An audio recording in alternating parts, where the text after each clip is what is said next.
दोस्तों नमस्कार, आप देख रहे हैं सत्य हुंकार। मैं आपके साथ सत्यपाल।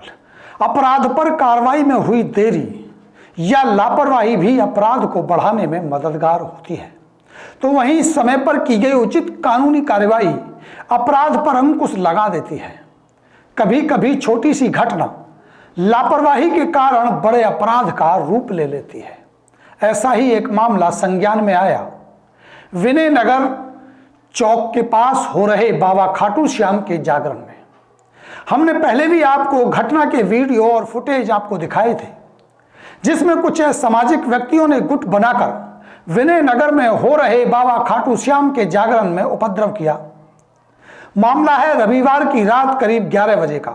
जब जागरण चल रहा था तभी कुछ असामाजिक लड़के जो गली में आवारागर्दी करते हैं बताए जाते हैं, उन्होंने हो रहे जागरण कार्यक्रम स्थल पर पथराव किया और विवाद हुआ। वहां उपस्थित लोगों के विरोध के कारण उन्हें भागना पड़ा। इस मामले के पीछे असल वजह क्या थी, यह तो अभी जांच का विषय है, लेकिन जिस तरह की घटना को अंजाम देने की कोशिश वीडियो फुटेज में और सीसीटीवी में कैद हुई, वो मामला गंभीर नजर आता है। शिकायतकर्ता द्वारा दी गई अपनी शिकायत में जो आरोप लगाए गए हैं कि जब जागरण चल रहा था तभी कुछ असामाजिक लोगों ने जागरण पर हमला कर दिया और पथराव किया तथा मारपीट भी हुई। कुछ सामान लूट लिया गया। निश्चित रूप से मामले की गंभीरता से इनकार नहीं किया जा सकता। घटना के बाद 2 सीसीटीवी कैमरे में दिख रहे करीब 15-16 लड़के जिस प्रकार हाथों में डंडे लाठियां लेकर के आसपास घूमते नजर आ रहे हैं, उससे तो पता चलता है कि इन आवारागर्द लड़कों की नीयत ठीक नहीं थी।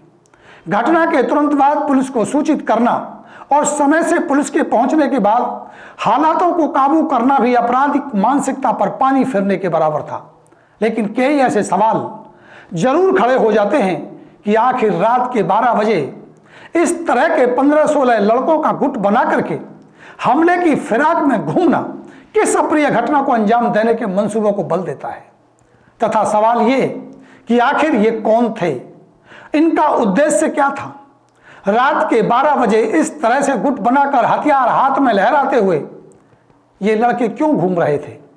भले ही पुलिस ने तत्परता दिखाते हुए वीएनएस 2023 की धारा 115, वीएनएस 2023 की धारा 190, वीएनएस 2023 की धारा 191/2, बीएनएस 2023 की धारा 351/2 के तहत मुकदमा दर्ज कर अपराधियों की धरपकड़ तेज कर दी हो।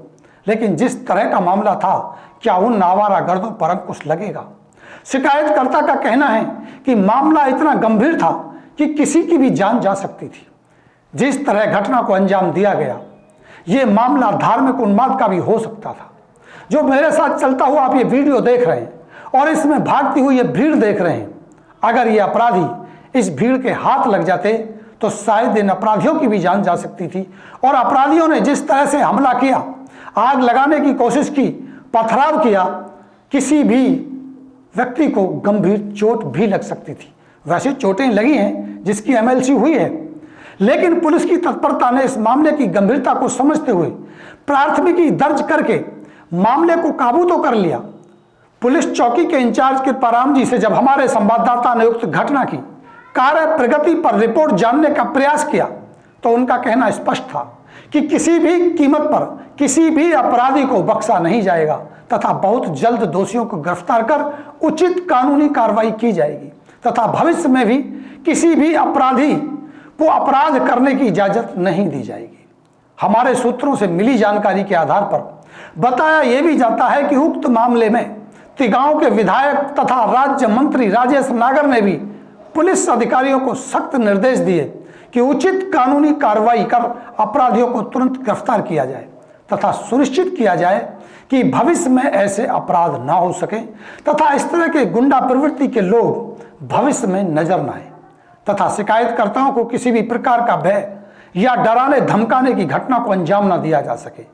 क्योंकि सूत्रों से मिल रही जानकारी के आधार पर यह पता चल रहा था कि जो अपराधी किस्म के लोग हैं वो फैसले का दबाव बना रहे थे और उनको ये कह रहे थे कि अगर तुम फैसला नहीं करोगे तो हम तो अपराधी किस्म के हैं, आगे भी आपसे बदला लिया जाएगा, जिसके कारण शिकायतकर्ता डरे हुए थे।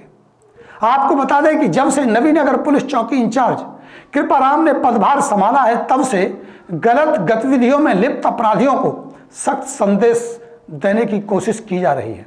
लगातार समय समय पर पुलिस बल के साथ अपराधियों पर कार्रवाई भी हो रही है तथा वांछित लोगों की धरपकड़ भी चल रही है। पुलिस का सख्त रवैया अपराधियों के मनोबल को तोड़ रहा है। सूत्रों से मिली जानकारी के आधार पर बताया जाता है कि उक्त मामले में संलिप्त लोगों ने पहले भी ऐसी कई घटनाओं को अंजाम दिया है। बताया यह जाता है कि नीरज हलवाई नाम का एक व्यक्ति जो ऐसे अपराधियों का संरक्षण बनाकर के गुट बनाकर के ऐसे अपराधों को अंजाम देता रहा है, उनका नाम लगातार इसमें सामने आ रहा है, जिसके कारण अपराधियों के मनोबल बढ़े हुए। एक बार फिर इस घटना का होना यह दर्शाता है कि अपराधियों को पुलिस का खौफ नहीं है या कानून को मजाक समझ रहे हैं, जबकि अगर पुलिस अपने सही अधिकारों के साथ कानून की पालना करे तो अपराधियों के मनोबल को तोड़ सकती है तथा हो रहे अपराधों पर अंकुश लगा सकती है। इस मामले में भी तत्परता अपराधियों पर अंकुश लगा सकती है, साथ ही साथ आमजन को सुरक्षा और शांति से उन्हें जीने का अधिकार दे सकती है। इस मामले में वास्तविक सत्य क्या है और कितनी सख्त कार्रवाई होगी अभी कहा नहीं जा सकता। कैमरे में दिख रहे 15-16 आवारा लड़के जो हाथों में लाठियां, हथियार और डंडे लेकर के, हॉकियां लेकर के रात के 12 बजे घूम रहे हैं, पकड़े नहीं जाते और उनके खिलाफ सख्त कार्रवाई अमल में नहीं लाई जाती, तब तक ये कहना कि पुलिस की तत्परता अपराधियों पर अंकुश लगा पाएगी सवालों के घेरे में है। लेकिन क्षेत्र के प्रतिनिधि राज्य मंत्री राजेश नागर द्वारा अपराध मुक्त समाज के किए गए अपने वादे को चरितार्थ करती नजर नहीं आएगी तथा आम जनों में सुरक्षा की भावना पैदा नहीं होगी। अगर आवारा किस्म के ऐसे अपराधियों पर सख्त कानूनी कार्रवाई हो तो समाज में एक अच्छा संदेश भी जाएगा। ये मामला कितना गंभीर है, इस गंभीरता को वीडियो में दिख रहे आवारा गर्दों से पता लगाया जा सकता है, लेकिन इसके पीछे का असल सच क्या है ये जांच के बाद ही पता चलेगा। उम्मीद है कि राज्य मंत्री राजेश नागर के सख्त निर्देश तथा पुलिस की कानूनी प्रक्रिया निश्चित रूप से क्षेत्र में पनप रहे अपराध पर अंकुश लगा पाएगी। अब देखना यह होगा कि इस मामले में क्या होता है, इस पर हमारी नजर बनी रहेगी तथा इस तरह के अपराधों पर अंकुश लगाने के हम हमेशा शासन और प्रशासन के सहयोग के भागीदार बने रहेंगे। आपसे भी मेरी एक अपील है कि वीडियो को शेयर जरूर करें ताकि ज़्यादा से ज़्यादा लोगों तक ये संदेश जा सके कि पुलिस की तत्परता और क्षेत्र के प्रतिनिधि की जो सख्त निर्देश देने की बात हो रही है और अपराधों पर अंकुश लगाने की बात हो रही है वो बात वहाँ तक पहुँच सके। निश्चित रूप से ऐसे अपराधों पर अंकुश लगना समाज के हित में है और हम ये आवाज़ लगातार उठाते रहेंगे। हमारी नज़र लगातार इस पर बनी रहेगी। देखना ये होगा कि क्या इस तरह से आवारागर्दी करते ये 15-16 लड़के जो इस वीडियो में दिख रहे हैं, क्या ये पकड़े जाते हैं, क्या इनकी पहचान होगी, क्या इनको जेल की सलाखों के पीछे भेजा जाएगा या वही अति किसरी करके और छोटी मोटी धाराओं के साथ FIR दर्ज करके फिर अपराध करने के एक और मंसूबे के लिए इनको छोड़ दिया जाएगा। इस पर हमारी नजर बनी रहेगी। लगातार हम इस खबर को फॉलो करेंगे। जुड़े रहें हमारे साथ, देखते रहें सत्य हुंकार। नमस्कार।